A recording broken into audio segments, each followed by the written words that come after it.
Much of the information that I'm going to talk about in terms of cognitive development of teenagers is from Laura Burke's 2018 book, Exploring Lifespan Development.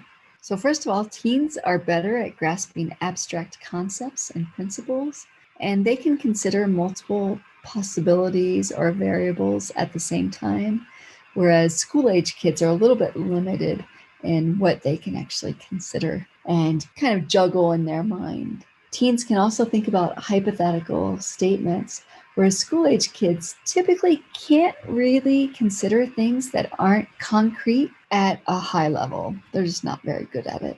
And the ability to have these higher thought processes depends on having good language ability. So the better language your child has, your teenager has, the better their likelihood of being able to engage in these skills. Teens have improved working memories over school-age kids, and that's just a result of stronger connections between the prefrontal cortex and the hippocampus. Teens get better over time at inhibiting their inappropriate responses, which helps to support their attention skills and their reasoning. And that's due to better connectivity of the prefrontal cortex. Teens become better at focusing their attention on relevant information, and their attention is often more flexible so that they can pay attention to some characteristics and let others go. Teens also get better at planning, and they begin to use better strategies for storing, retrieving, and accessing information in their brains. They just know more. Your teen might question authority and the status quo as they continue to build their brains. And they're able to think about what they're thinking, so to kind of stand outside of themselves, to look at what they're thinking about. They're also better at monitoring their cognitive self-regulation. They can notice how they're doing and use strategies to stay calm.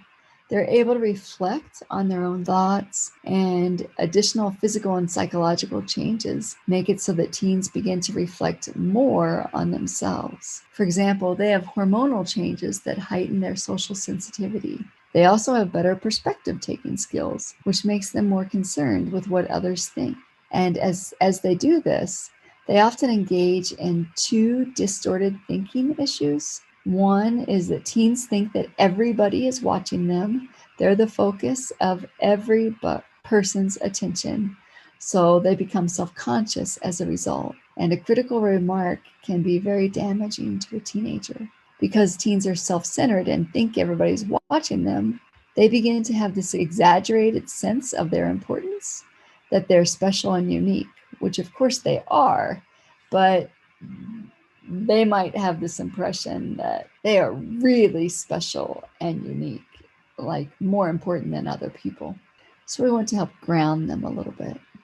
Teens' ability to think about possibility helps them to imagine different systems, like political, family, religious, moral systems. And then they might begin to think idealistically about things, like no more discrimination in the world, a world with no hunger. And teens' idealism may clash with reality. For example, they may think there's such a thing as a perfect family, and their family will never be able to achieve the standard of perfection, which could cause tension in the home.